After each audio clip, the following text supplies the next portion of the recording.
Hello students, आज के lecture में हम इस पोइट्री की बैक एक्सरसाइज के सेकंड क्वेश्चन को सॉल्व करेंगे। दोस्तों, इस क्वेश्चन में हमसे बेसिकली पूछा गया है कुछ अलग अलग पार्ट्स के जरिए कि जो यहाँ पे रॉबर्ट फ्रॉस्ट है उन्होंने नेचर को किस तरीके से प्रेजेंट किया है। दोस्तों, ये फर्स्ट पार्ट देखिए। What are the birds that are usually named in poems? Do you think crow is often mentioned in poems? What images come to your mind when you think of a crow? कि दोस्तों, यहाँ पे poems में जब भी birds का use किया जाता है तब कौन सी बर्ड्स को हम यूज करते हैं? क्या हमने कोई ऐसी पोइट्री देखी है जिसमें क्रो का यूज किया गया हो? और क्रो से हमारे माइंड में क्या आता है? राइटर ने हमसे ये पूछा है। तो दोस्तों देखिए, यहाँ पे ये बात तो क्लियर है कि जो क्रो है वो पोइट्री में जनरली यूज नहीं किया जाता।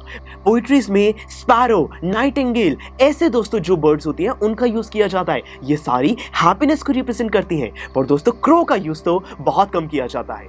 अब क्रो यहाँ पे दोस्तों कहीं ना कहीं सैडनेस को रिप्रेजेंट करता है। वो डार्क होता है तो डार्कनेस को रिप्रेजेंट करता है, क्योंकि यहाँ पे हमारे राइटर का जो पोइट है हमारे, उनका मूड दोस्तों काफी एक रिग्रेटफुल दोस्तों स्टार्टिंग में दिखाया गया है, इसीलिए एक क्रो को उन्होंने चूज किया है। अब सेकंड पार्ट देखिए, यहाँ पे पूछा गया है कि again what is a hemlock tree? Why doesn't the poet write about more beautiful tree such as a maple or an oak or a pine?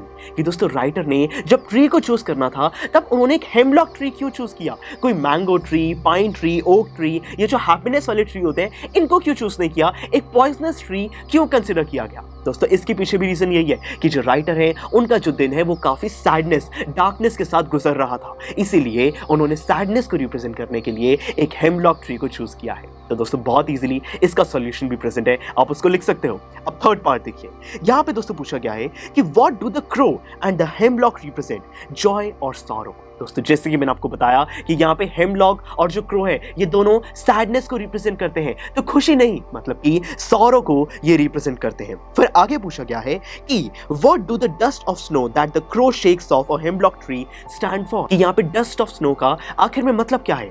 तो दोस्तों मतलब साफ क्लियर है कि जब वो जो क्रो है वो एक हेमलॉक ट्री पर लैंड करता है या हिलता है तो वो हेमलॉक ट्री की टहनियों से दोस्तों या तो स्नो या फिर जो हेमलॉक ट्री के व्हाइट फ्लावर्स होते हैं वो नीचे गिरने लगते हैं, झड़ने लगते हैं, और वही चीजें दोस्तों जो नीचे गिर रही हैं उसी से राइटर का मूड चेंज होता है। तो यानी कि डस्ट ऑफ स्नो है स्नो या फिर उन व्हाइट फ्लावर्स का राइटर के ऊपर, उस हेमलॉक ट्री के नीचे जो वो बैठे हैं उनका गिरना। तो चलिए दोस्तों बहुत इजीली हमने ये सेकंड क्वेश्चन को सॉल्व कर दिया है और यहाँ पे हमारी ये poetry dust of snow complete होती है।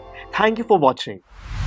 आपको ये वीडियो बहुत पसंद आया होगा, तो इसी तरह से इंटरेस्टिंग तरीके से अगर आप सारे कॉन्सेप्ट्स, थ्योरीज, डिफरेंट चैप्टर समझना चाहते हैं तो डाउनलोड करिए पीयूस्टैक ऐप, क्योंकि इस ऐप पर आपको बहुत कुछ मिलेगा। सैम्पल पेपर्स हो, टिप वीडियोस हो, different lectures, back exercise solutions, बहुत कुछ। So what are you waiting for?